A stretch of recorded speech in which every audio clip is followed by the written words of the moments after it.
Morning, narinig po ba ako? Good morning.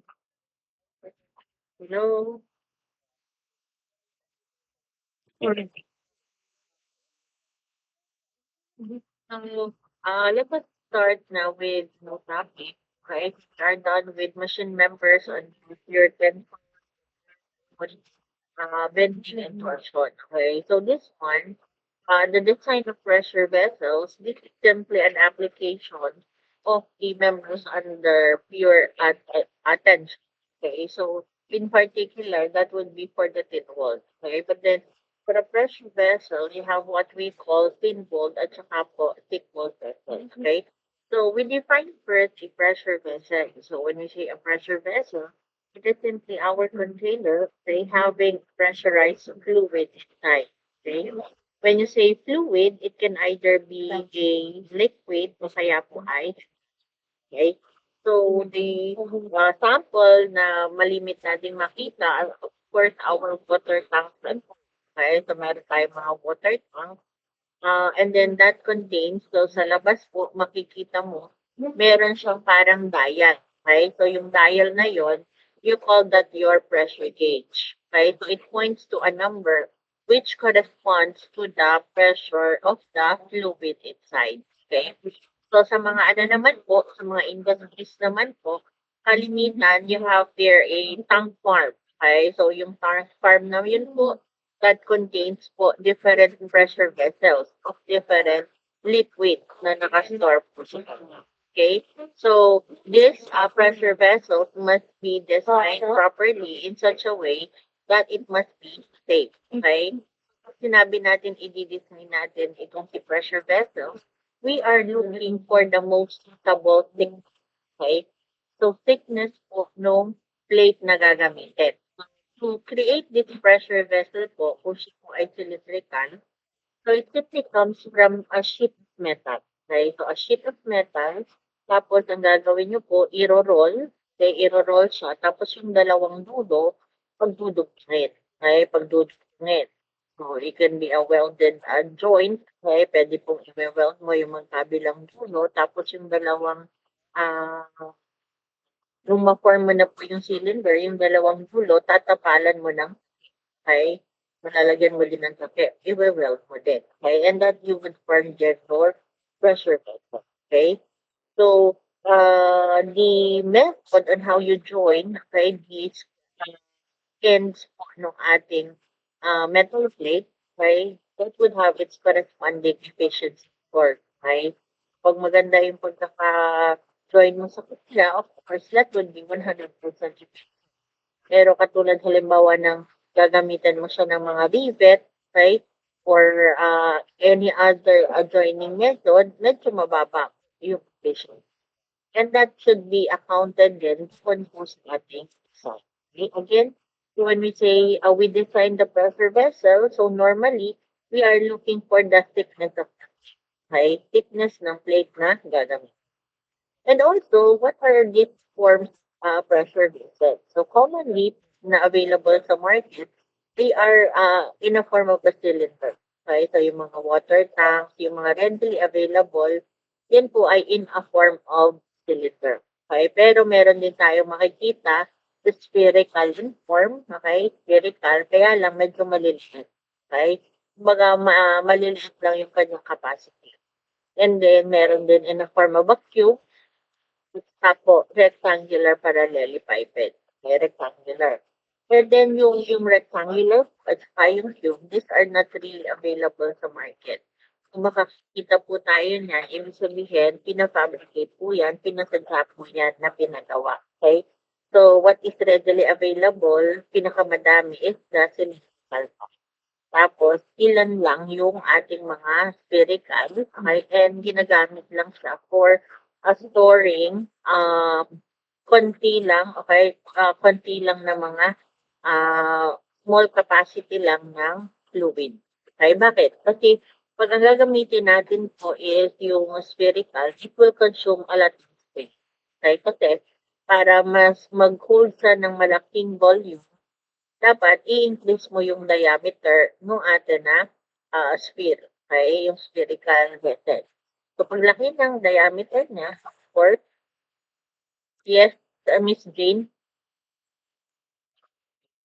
hello? Ma'am, sorry po, napindot ko lang po. Okay, so let me continue. So, when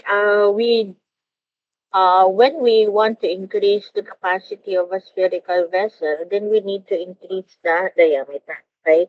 And increasing the diameter of this vessel will mean mas malaki din na space ang makukonsume, right? So, you need to have a large land area para ilagay natin, maiput natin itong spherical vessel, right?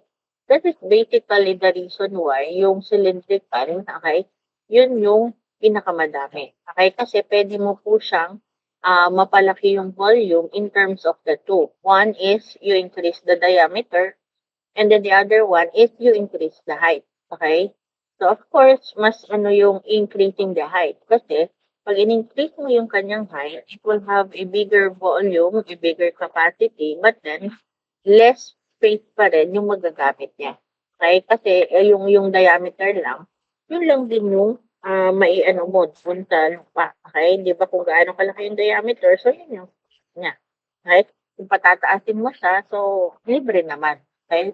Kaya mas ideal na gamitin is the cylindrical. Okay, Bente? Kaya yun yung kalimitan na ginagamit. And that is what is commonly available sa market in different sizes. Right? So in our design of the pressure vessel, we will focus on this one. Okay? That's the most commonly available. This is the cylindrical type. And also, itakal na rin natin is the spherical. Okay? Kasi meron din na mga gumagamit. But then sabi ko nga, the cubical one and that rectangular parallelepiped, yun naman yung napakadagang. Okay? Kumbaga talagang ipapasadya mong ipagawa if you insist on using those types. Okay? So, let us now design the pressure test. Okay? When we design, we look for the, okay? So, meron tayo pong tinatawag as 18-volt vessel at meron din tayong tinatawag na 6-volt. Okay? May 10-volt po. So, may 10-volt at meron po tayong 6-volt. Okay? So, how do we know if it's 10-volt or 6-volt? So, as I have said po, it comes from a sheet of metal. Okay? So, from this sheet of metal, you evaluate po its okay, ano ba yung thickness? Okay? Ano ba yung thickness na yan? Okay? Ano yung thickness na to na ginagamit for the vessel? Okay? Pero, hindi po pwedeng sabihin natin na ay pag manipis yung ginamit natin na metal plate, yan ay thin wall. Pag makapal, thick wall plate. Okay? So it is not merely defines the thickness of it. Okay? Kaya may tinatawag po tayo dito na limiting criteria. And you look at the limiting criteria. That's the ratio between the thickness and the inside diameter. Okay? So bear in mind, this is inside diameter. Kasi po, pag naging cylinder na po yan, may outside at may inside diameter. Okay? So, halimbawa po, ito po yung cylinder natin. Okay? And so, this is the cylinder. So, may inside at may outside diameter. Since hollow yung loob niya, that is where you place your fluid. Okay? So, you go first with the limiting criteria, T over D sub I. That's the ratio between the thickness and the inside diameter. Okay? It should be less than or equal to 0.1 to be called a thin wall. Otherwise, kapag po nag-exceed siya ng 0.1, thick-walled na po yan. Okay? So, ano po ba yung difference between a thin-walled and a thick-walled vessel? Ano yung pinagkaiba ng dalawa? Okay? In terms of the stress, halimbawa po, ito yung kanyang cross-section. Okay? So, dito po, if you are to define the stresses, halimbawa po, this is point 1, this is point 2, this is point 3. Okay? Alin po yung point 1? Point 1, yan po yung nasa outside surface. Okay? Point 3, nasa inside po yan, surface. And point 2, yan po yung nasa along the thickness. Okay? Nandun po sa mismong metal plate. Okay? So, sa loob ng plate. Okay? So, pag define po natin yung stresses niya, stress at 1, stress at 2, stress at 3, If that is thin-walled, we assume that they are approximately equal. Okay? Kumbaga po, halos pare-parehas yung stresses nila if that is thin-walled. Pero kapag po yan ay thick-walled, okay, stress at 1, stress at 2, stress at 3, they are not equal.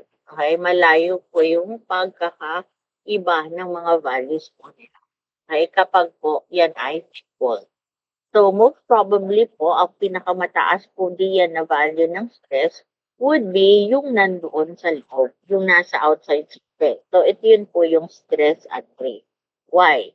Kasi siya yung directly in contact with the pressurized fluid inside the vessel. Okay? Kaya, siya po yung may pinakamataas na value ng stress. Ngayon po ay kapag cold. Pero kapag thin-walled po, they are assumed to be uniform or equal. Okay? Kaya pag nag-design po tayo ng pressure vessel, ang unahin po natin dyan is to determine the limiting criteria. Okay? You have to know first whether the vessel is thin-walled or thick-walled.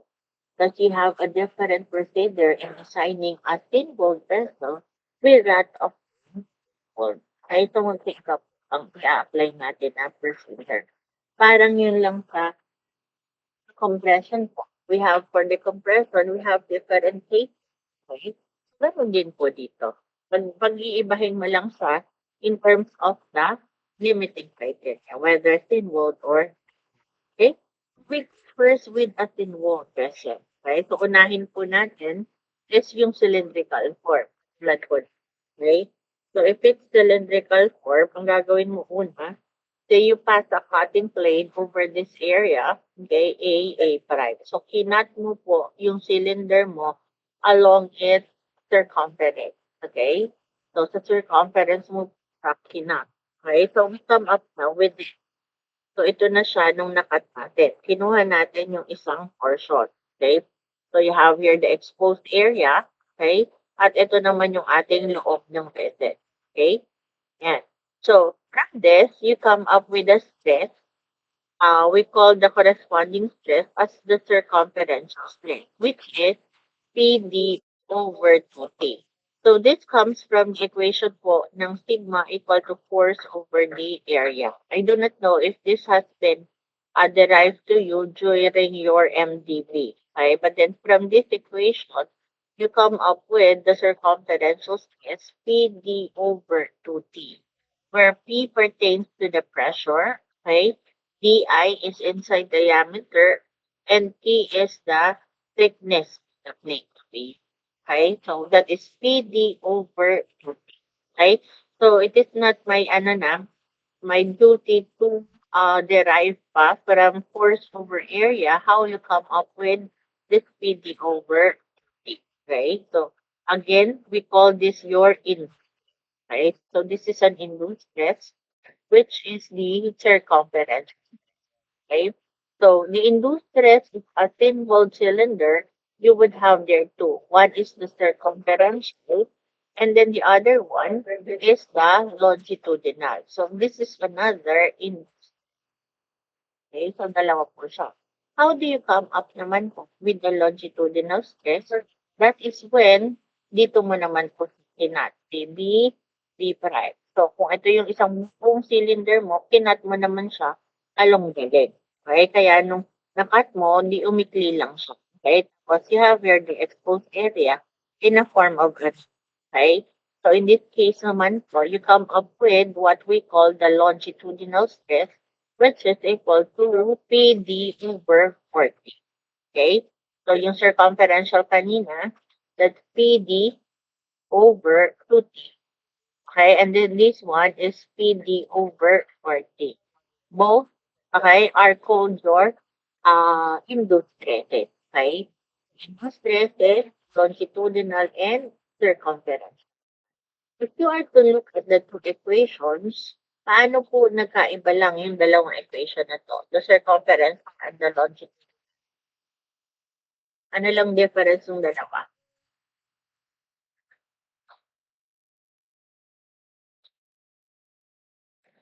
Ano pong difference? Anyone? O, tingnan yung dalawang equation. Anong difference ng dalawa?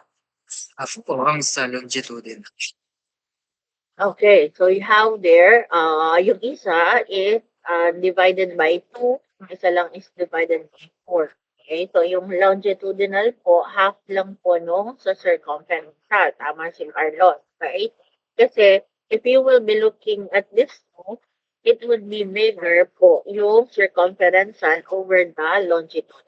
Ay bigger siya kasi dinivide mo lang siya ng 2. Ito naman would be divided by 4. Okay, so sa design, ano po ang gagawin natin? So, gagawin natin, to come up with a good design, you have to equate the design stress to the induced stress. Right? So, the induced stress, you have here two.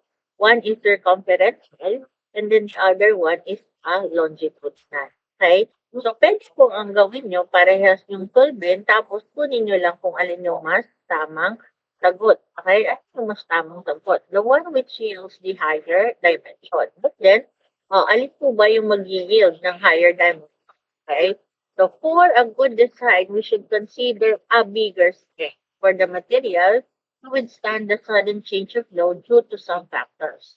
So, considering the longitudinal and the circumferential stress, so the circumferential or the hook stress yields the bigger stress, right? So, over the two, okay, it is preferred to use one, okay? So, this will yield a safer value of the dimension. Okay? So, kumbaga, gusto natin i-solve parehas. Okay? Alam naman natin, this is the bigger stress. So, this will yield a bigger value of the, or a safer value of the dimensions. Okay? Kaya ang gagawin natin, sigma D simply equal to PD over 2D. Okay? So, pressure inside diameter twice the thickness. And the sigma D po, okay, it's a design stress, so that can be sigma Y over factor of safety, or it can be sigma U over factor of safety, depending upon the basis of size. So this is based on yield, and then this one is based on ultimate. Okay? So yan po yung gagamitin natin. Okay? Yan po ay kapag cylindrical. Okay? PD over. Now, there are cases, so sabi ko kanina, you have there yung pinagtungtungan natin. Okay? It comes from a sheet of metal, tapos pinagtungtong mo yung dalawang. Okay? So the equation that we are using above, okay, ito pong ginamit natin dito, it is when, okay, the efficiency of the joint is 100%. Okay? Kapag po yan ay, we assume that the joint efficiency is 100%. But then, if the efficiency is not 100%, okay, so we say we have to include the joint efficiency on our equation, okay? So when these vessels are made with a welded or a riveted joint, as they usually are, the weakness of the joint is compared with the parent plate is cared for by a joint efficiency chain. Okay? So, see illustration here. Ito po yung atin na metal plate, tapos pinagtugtog ko na. Okay? So, sa parte po na to, dun mo po siya pinagtugtog. Okay? So, we have here po a welded joint. Okay? So, it's a more permanent joining method. Mahirap bago alis mo yan. Okay? You need really to destruct the material before alis mo po yung joint yan. Okay? Ito naman po is a riveted joint. Okay? Yung mga bilog-bilog po na yan, okay? And those are the rivets. Rivets, they look like screw. Okay? Para lang po siya na screw. Ang pinagkaiba lang po niya, wala po siyang thread. Okay? Wala po siya yung pwede mong akalasin ng screwdriver. Yan po ay kahit ikutin mo na ikutin, hindi mo po yan makakalas using the screwdriver. Okay? Parang lang yan, para po yung pin, kaya ipinin dyan sa parang ibinaril lang siya doon sa part. Okay? So, pero ang itsura niya, it almost looks like a stick. Okay? So, the type of a welding, the type of joining method, okay, that accounts for your joint efficiency. Okay? Joint efficiency po. Kailangan po natin siyang isama doon. Okay? So, balikan natin ang efficient natin. Kasi sabi natin, we equate the design stress to the induced stress of the material, right? This is if it is 100% efficient, right? So sigma D equal to your circumferential stress PD over T. So what if po hindi siya 100% efficiency? Okay?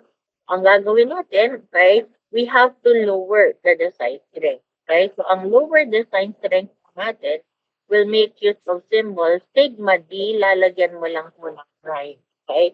So you call that the lower design strength. That would take care the weakening of factoids. Okay? So yan po ngayong sigma D prime. Okay?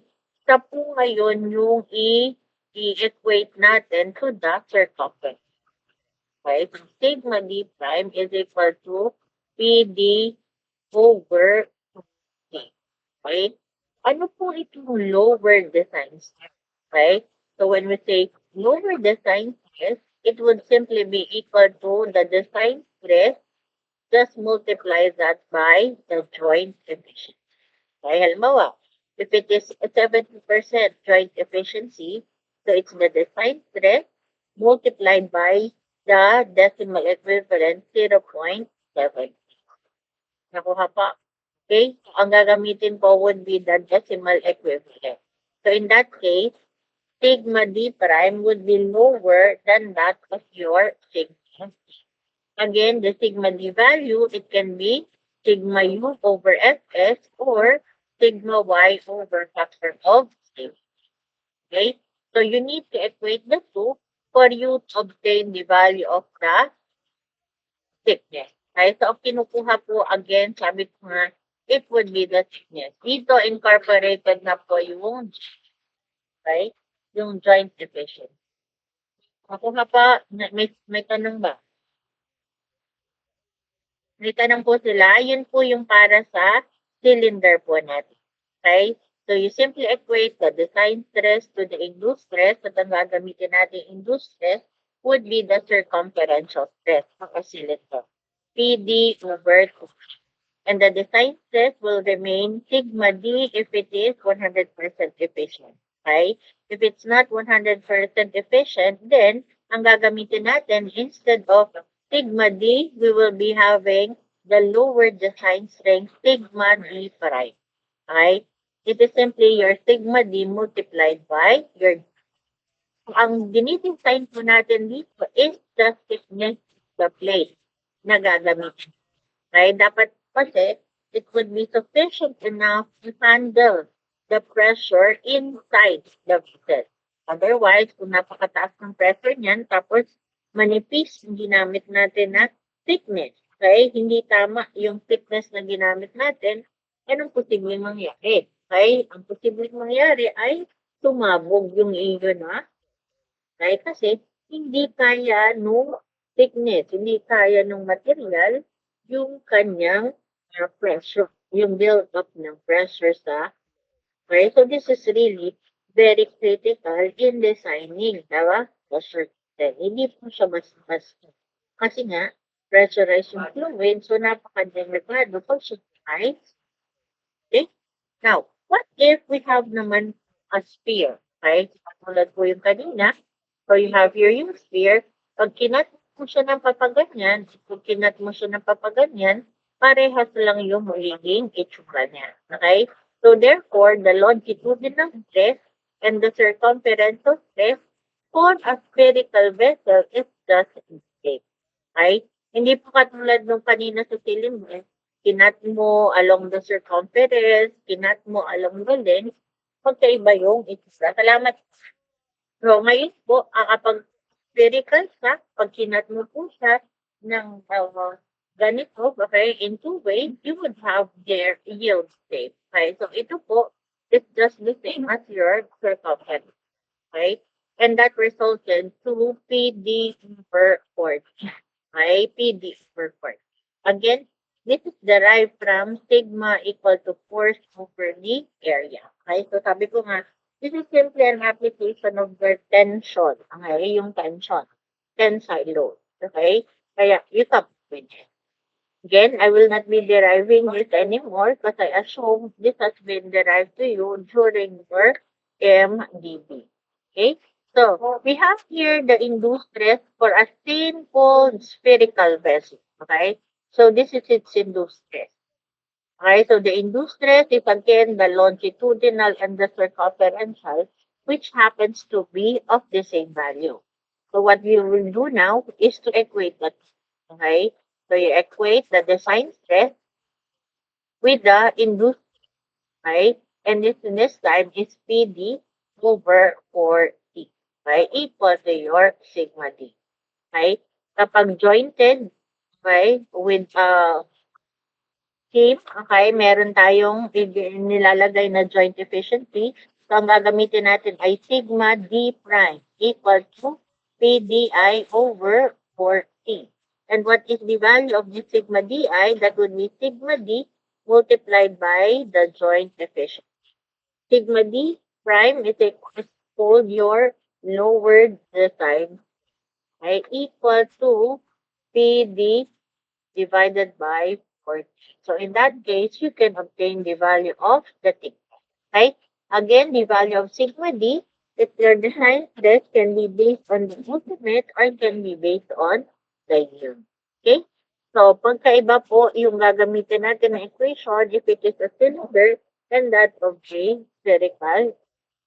Tama po? Nakuha po ba? Tama po? May question po? Hello? Any question? Okay. So, yes. Okay. So, yun po yung way on how we design the inward stress, right? So, it is simply equating the design stress to the induced stress and incorporating your joint efficiency. Okay? So, ganun lang po ang gagawin natin kapag po siya ay thin-walled. Again, thin-walled is obtained by the limiting criteria T over D sub I. It should be less than or equal to 0.1. Okay? Otherwise, thick-walled na po yan. Okay? So, ito po yung pangalawa natin.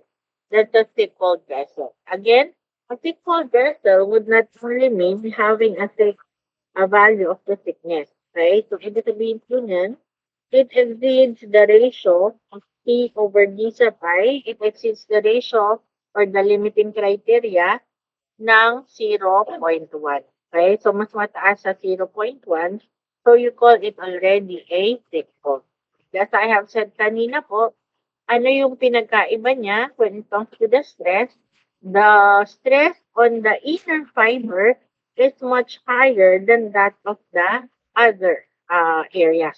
Okay? Kasi they are directly in contact with the pressurized fluid inside the vessel po. Okay?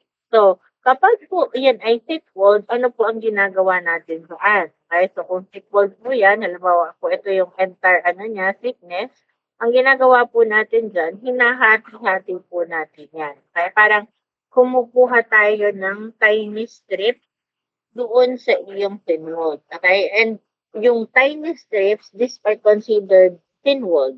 Okay? So, ilang thin-walled ba meron doon sa thick-walled, right?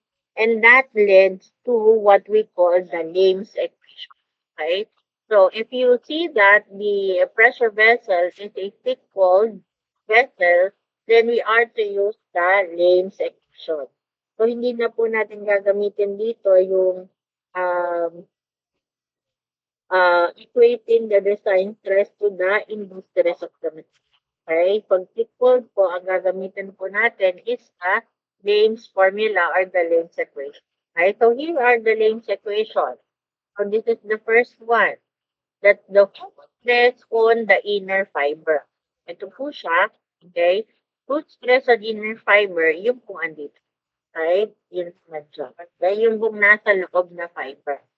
Kapag po naman hook stress on outer fiber, so dito naman po siya sa labas. Okay? And kapag po naman you have there the last one is the longitudinal stress. So yun naman po yung other way. Pag kinat mo po siya the other way. Okay? So kapag po ganito, yan. So kapag po siya ay hook stress on inner fiber, Dito sa cross-section natin po, dito yung fluid natin. At ito pong nasa labas, kay kalimitan po, it would be our atmosphere. Okay? Kung minsan naman po, sinasabi, it is also enclosed in a different fluid. So, yun po lang yung i-observe natin. Okay? So, the inner fiber po is mostly affected by the pressure inside the vessel. Okay? Kasi sa ang direct in contact with the fluid. Kaya nga po, siya yung may pinakamataas na value. At ito naman pong nasa labas, the outside surface, that is affected by work. Okay? Kasi siya yung nasa kanto. So if you are to take the pressure of both, okay, so this would be exposed in an atmospheric pressure, whereas ito naman po would be equal to the pressure of the fluid. Okay? So let us have the Lenz's equation. So listed are the Lenz's equation. The first one is the foot stress on the inner fiber. So our symbol for the hook stress on inner fiber is sigma and then T sub I. Okay? Sigma T sub I. Okay? So equal to PI RA squared plus RO squared minus 2 PO RO squared over RO squared minus RI squared. Okay? So that would be sigma T sub I. Okay? And looking at the parameters on this equation, we have their first PI. Okay? PI is the inside pressure. Okay? So whatever the pressure of the fluid inside, we assume that to be the same pressure for the walls of your vessel. Okay? So yun po yung PI. And this is usually given. Okay? We have their RI.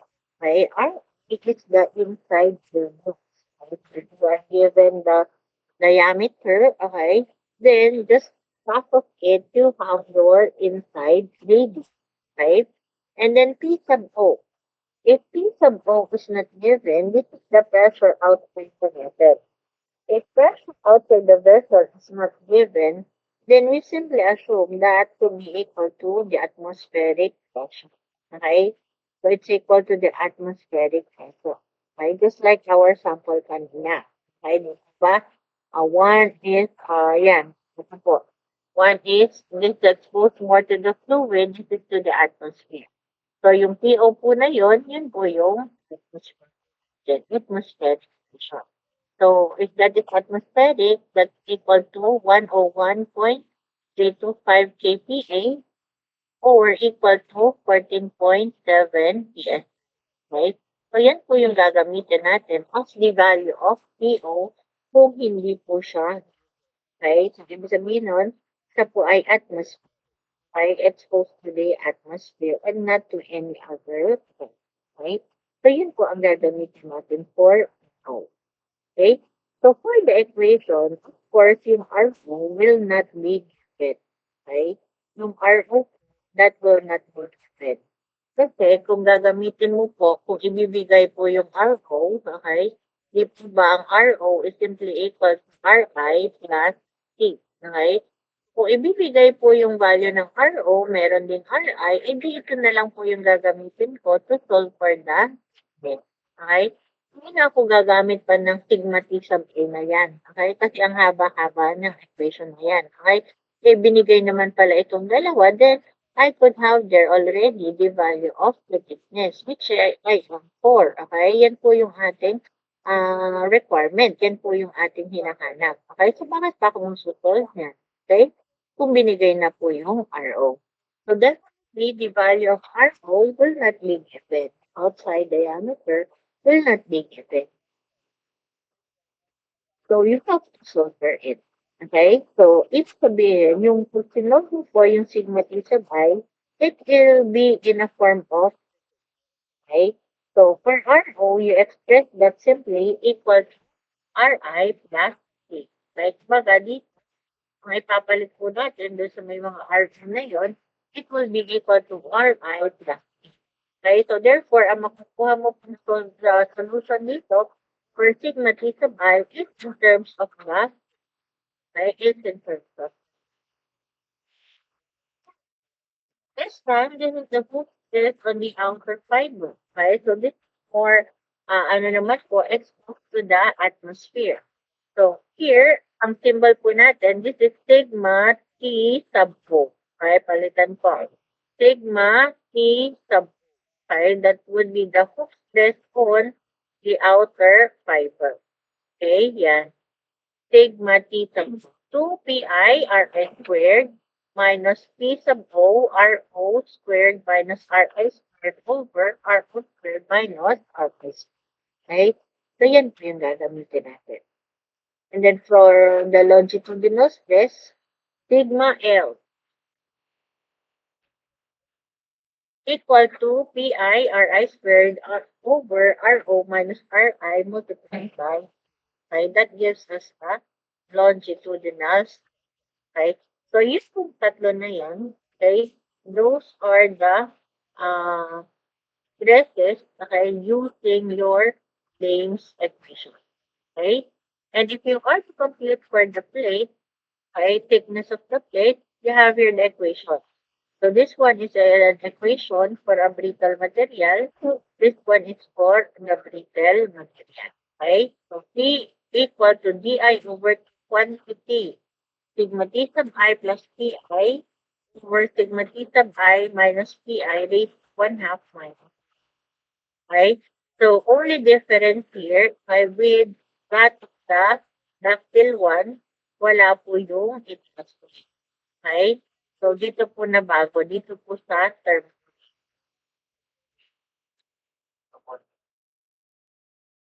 Okay? So, ang gagawin mo po dyan, to solve for the thickness, hindi pipiliin mo lang between these two. This is a brittle material or a ductile material. Halimbawa po, ductile siya. So, ito yung gagamitin mo to solve for the thickness. Of course, you will be given the diameter, inside diameter, right? And this PI, okay, that can be this the pressure of the gas or the fluid inside the vessel. And yung sigma T sub I needs to be solved, okay? So yung isi-solve po yung sigma T sub I, yung pong nag-ano natin kanina.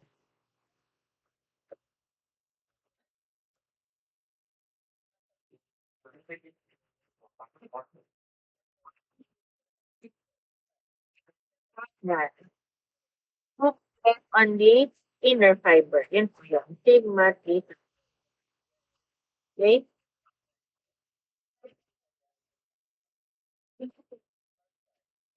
Okay, so looking at the equation here, it's a function of sigma T sub I. Tingnan mo po yung equation ng sigma T sub I, right? So it will be in a form of the thickness. Gaya po nung sinabi ko kanina. Yan. Okay, kasi yung RO mo, i-express mo as Ri plus T. So you'll obtain sigma T sub I in terms of that. Okay? So sigma T sub I equal to value tapos thickness. Okay? So kasama dito yung thickness po. Okay? At ano po natin,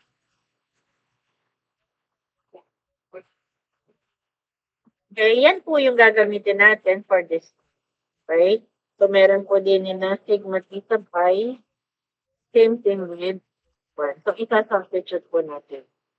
And then yun further simplify to obtain the, okay? So pipili lang naman po kayo between this. Ductile ba yan or brittle ba yan? And then you'll have your, okay? So, ang gagawin po, uunahin mo yung sigma T sub I. Okay? Since unknown po yung kanyang thickness, so no definite answer. Okay? And then, ito naman po, palit ka po. So, that would be yung method po natin, okay? Designing a pressure vessel. So, dalawang cases tayo. Okay? One is that of 18 volts and then the other one is that for a 6 volt. Okay? Yung po sigma T sub I, meron ba ako nakalagay dito na note? Since sigma T sub I is a function of R sub O, then we can use R sub O, express that in terms of Ri plus T to get a, right? Kasi hindi ka po makakakuha ng value if you have there dalawa po yung buttonhole. Halimbawa, you let simply that as in a form of RO and T, okay? So, wala po tayong makukuha. Okay? But unless we find another equation in order to solve those.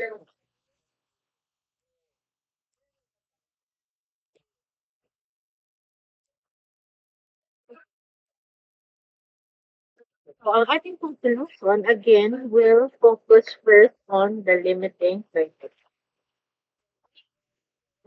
So, yan muna po ang iyong munang i-determine. T over D sub K. Para ma-incorporate mo po, ano ba yung gagamitin mo na method? Okay, will you use the method for a thin walled or the method for a thick? Okay, kailangan mo muna po makuha yung limiting criteria. Okay? But then, take a look at your limiting criteria.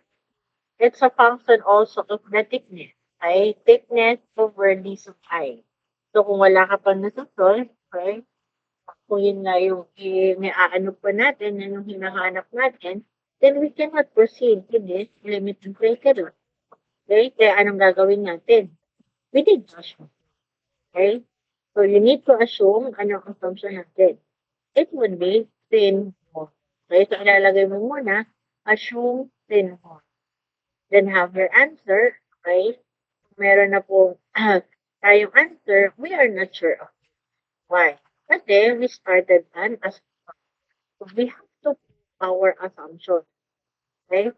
So to prove the assumption, you use again or you go back again to this limiting criteria.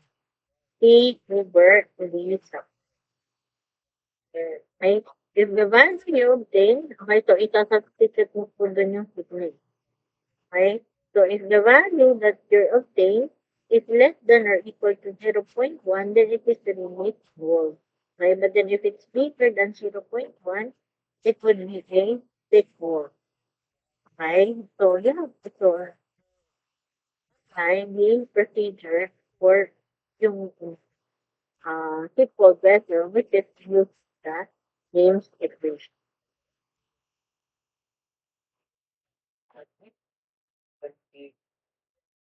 Okay. May question po?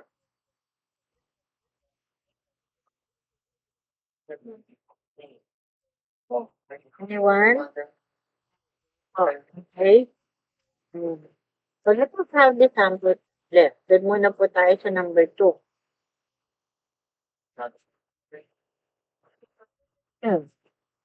Determine the shape or thickness of a 30-inch steel tank with an internal pressure of 7.82 megapaskals. The yield stress of the material is 275.48 megapascal, and a factor of safety to use is equal to. Okay, so we have list down the given value. So we have there D1 I or DI in inside diameter, right? Inside diameter is 30 inches, and inside pressure is 7.80 megapascal. Notice that on our sample problem, okay, uh, majority of the given values, right, are in the SI, right?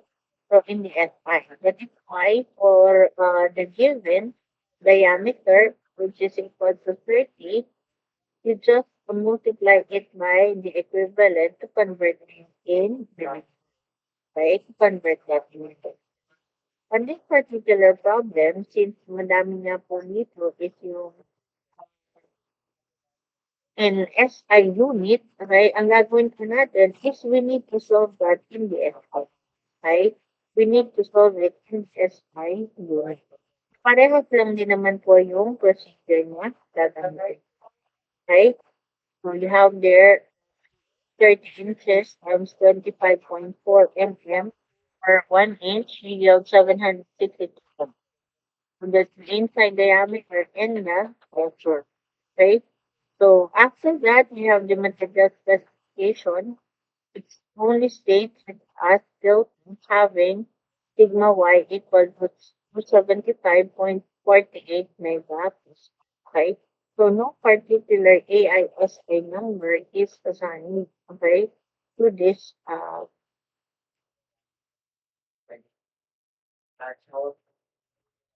So, it assigns that particular. So, kapag po madami po ISI ang gamit natin, so ang gagawin po natin is to solve this in SI po. Okay, as na-instruct ko po sa inyo dito. Kaya so kung puro SI yan, SI po yung gagamitin. Okay. So, we need to convert this 30 inches to the millimeters. Okay? So, kapag SI, ang gagamitin is megapascal, millimeters, okay? Yan.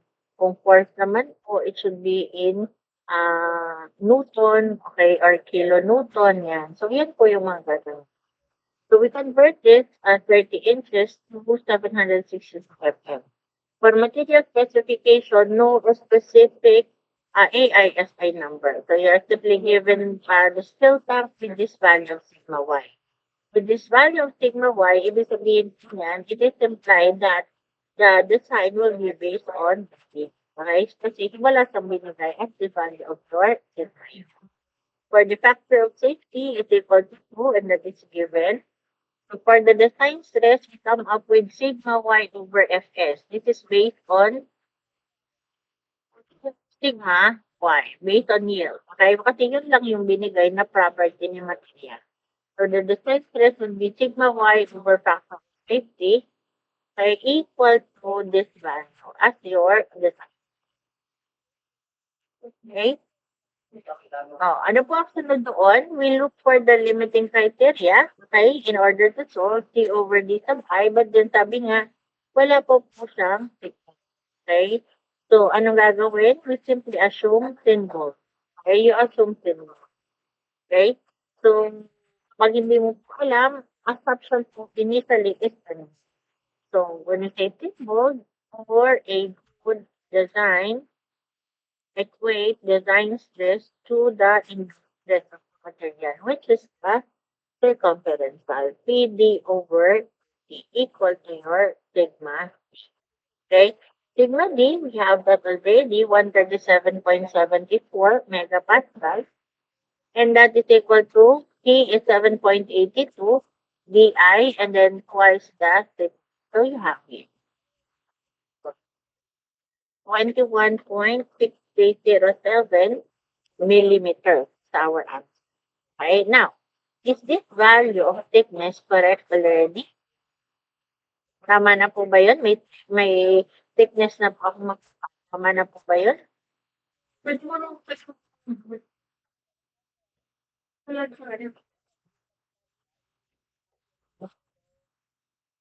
Alright, so hindi pa po natin sure kung tama. Okay, kasi this is this is the product of our assumption. Okay, hindi pa yan ay under nito. Assuming thin wall. Okay, so ang kasunod po niyan is to check, okay, kung tama ba yan. Okay, that is through your limiting criteria T over D sub I. Okay, and upon checking, kung ano man po yung nakuha natin dito na sagot, okay, over D sub I, you'll yield here 0.028, which is definitely less than 0.1.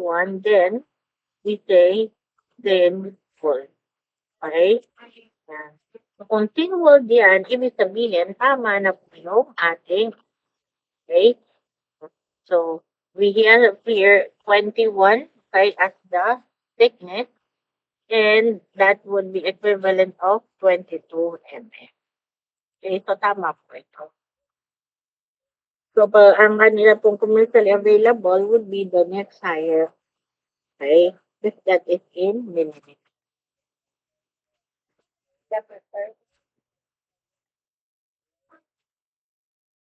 Yan.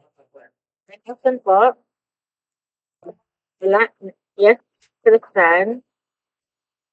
Ma'am, kapag po ganun ay round up na po yung whole number ang gagamitin.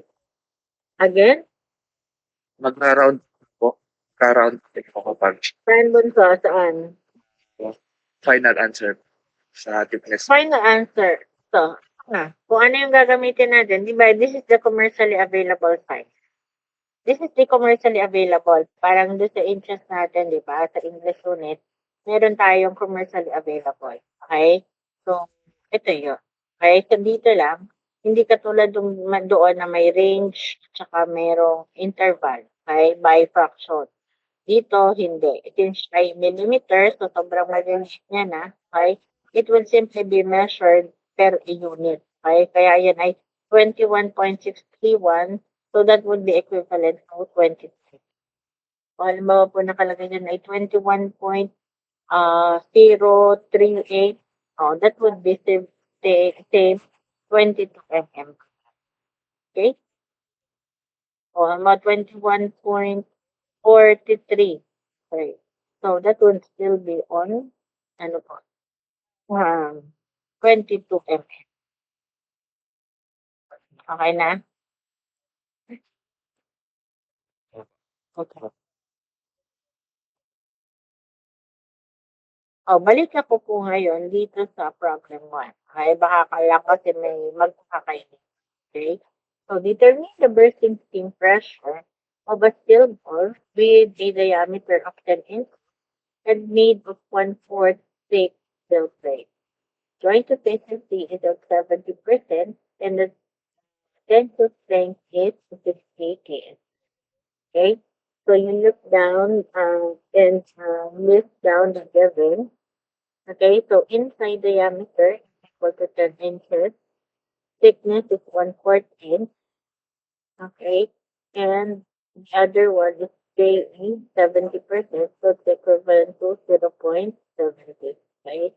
So you have there the given value. And then for the requirement, you need to know the bursting steam pressure. Right? It's the bursting steam pressure. So for material, you are simply given a steel with sigma u equal to 60 psi.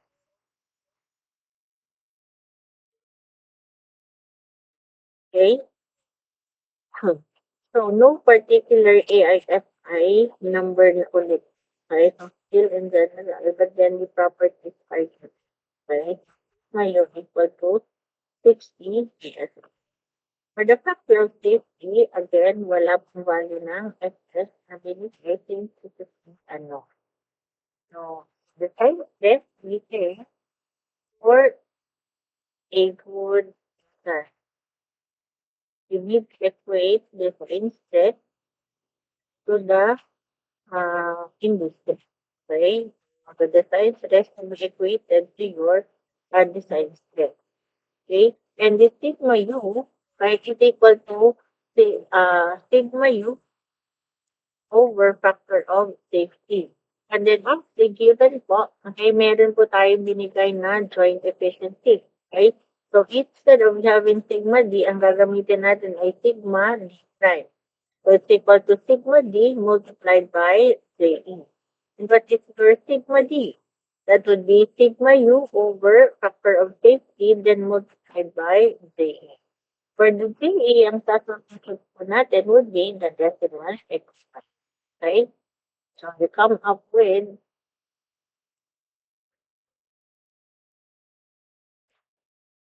sigma d prime equal to 42 KSI. Okay? And ano po yung ginawa natin dito? Okay? So tingnan nyo po ngayon dito yung ating equation. Okay? Of the design stress to the. So you are using the lower design stress dahil po sa ay may joint efficiency. Okay? And then take a look at your sigma sub c PD over 40. Right? This is for spherical vessel. Okay? So this is for a spherical vessel. And for your sigma d prime, napansin niyo po ba na wala tayong ginamit sa na factor of safety? Yan po. Oh. Okay? So sigma d times j. Ang sigma d natin na ginamit, yung 60 KSI, which is your sigma u. Okay? Sigma u times the JD. Okay? So, wala po yung divided by factor of safety. Okay? So, bakit po natin in-address yung factor of safety po na yun? Okay? Bakit po natin, ma'am, hindi natin in-apply yan ng factor of safety? Bakit po, ano lang po yan? Okay? Sigma yun lamang. Okay? Then multiplied by JD. Okay? So, what happened po? Bakit po hindi inilagay?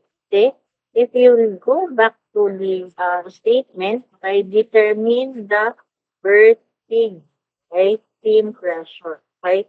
So you are looking for the maximum pressure kung saan, ano po yan? Ah, ano po yung minimum pressure na kung saan siya ay mag-burst, okay, input yung sumabog, okay? Kaya, hindi natin yung design test natin, means nalagyan natin ng drawing statistics. Hindi natin nilagyan ng factor of safety, okay? Dahil ano po, hindi po yan sasabog kung lalagyan natin ng kaya nung nag-equate dito, okay, kaya po nung nag-equate tayo dito, ang in-equate lang natin, okay, for symphony, ayun pong,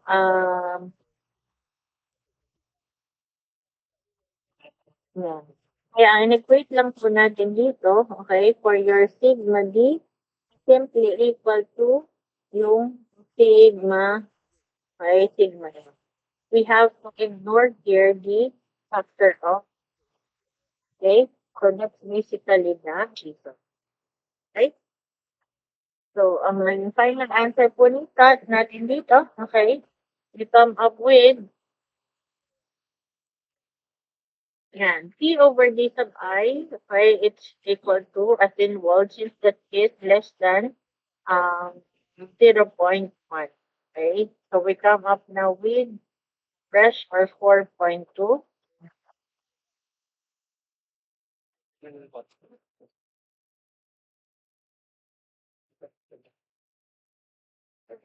Okay, that's all. So, yun po, baka bukas yung pag nag-browse kayo dito, nakita nyo, ay, bakit ma'am wala yung ano, bakit po ma'am pala to, yung ginawa nyo, okay? Eh, kailangan po yan ay yung sigma D, sabi, ayan, sigma yung over, but then bakit 7 to? That would be what?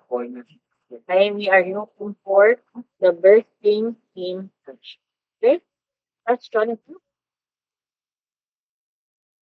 Wala na? Okay, wala na. Wala. Yeah. So for your practice, oh, you have our design work number.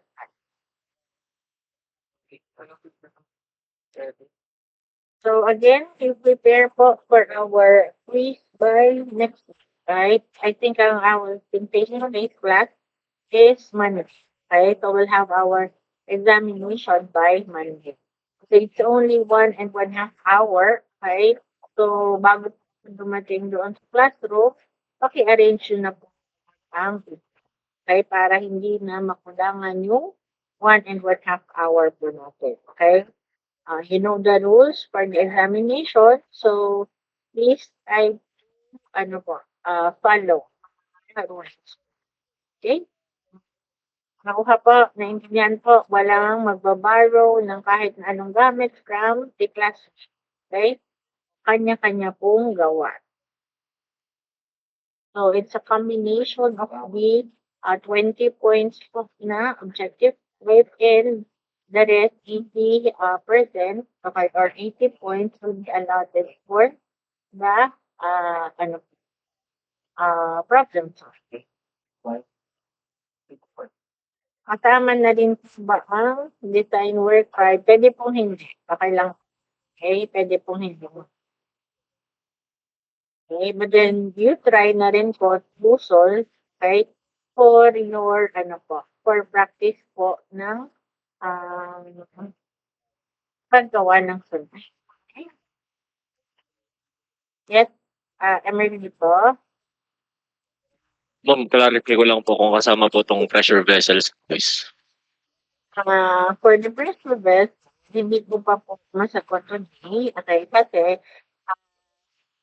tinitingnan ko po if abot pa po doon sa ibang bank. Right? I have discussed already these pressure vessels onto your block and sa one, dito one. But then for the other block, hindi pa po. Kahit mga medyo leading po kayong dalawa doon sa section 10 at section 12. Okay, so I'll try po kung kaya kong maihabol okay, doon sa dalawa. But then so siguro po Friday, I can, ano na lang, I can announce our GP if this, okay? But then for sure po, yung apat po, tension, compression, bending, and torsion will be in. So, ang ano ko lang po, i-clarify ko lang po at i-update kayo sa Friday if this design of pressure vessels will be in. Okay? Any other question po?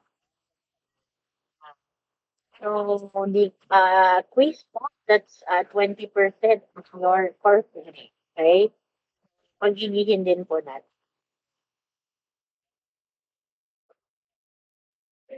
Any other? Wala na po.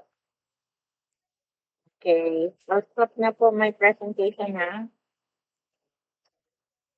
Okay. Rachel, let us have a quick attendance check ni po. Para you can prepare na rin for your next class.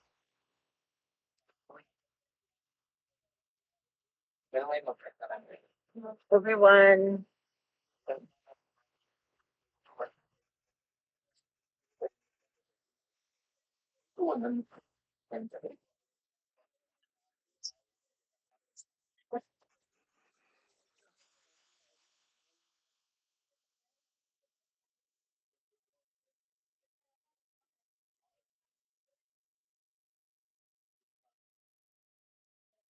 Hi, Glorious. O, yung iba po. Kasi po. Okay, Miss Ashley.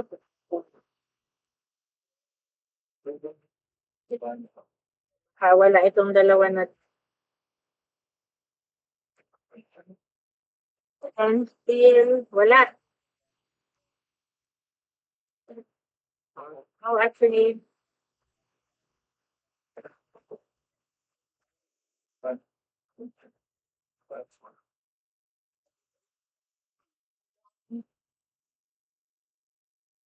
okay na na.